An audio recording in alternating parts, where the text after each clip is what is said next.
কেউ ধরতে পারেনি। ওটি সালা পুলিশের সাথে সুনাপুটি সিসকেসেও ধরা পড়ে, কিন্তু শরণ দাস কি ওই বেকার মাসের মতন ফিসকে বাইরে যায়।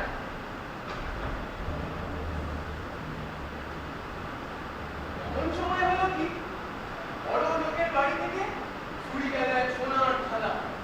যে কত এত হাবিলদার সোর ধরিয়ে আনতে পারবে সে পাবে পুরস্কার। এবার বুঝলেন আমি কে? শরণ দাস সোর।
আমার এসে করে এনেছে। আচ্ছা করে এনেছে তো আমি জানি করে এনেছে। তুই জানো? হ্যাঁ। ধরে যাও। আমার কাছে এসে ঘ্যাং ঘ্যাং করে হেলানো কেন? তুই যে বললি নাম বলবি, তবে তো আমি ধরবো, তবে তো ইনাম পাবো। আর সেই টাকাটা ভাগ দিতে দেবো। নামটা বলবো? আরে বল না। একেবারে আসল না। আরে আসল না। আরে আগে বলবে তো। আরে যে সোনার থালা নিয়েছে তার নাম সোর। আরে যে চুরি করে তার নাম সোরি হয়। অন্য নাম সাবা পরিকা। এটা না আমি। মানে সরঞ্জাস ধোবি। মানে কি ধোপা। তা যদি আমি চুরি করতে নেমে বলি, তো লোকে আমাকে কি বলি রাখবে? সরঞ্জাস সোর।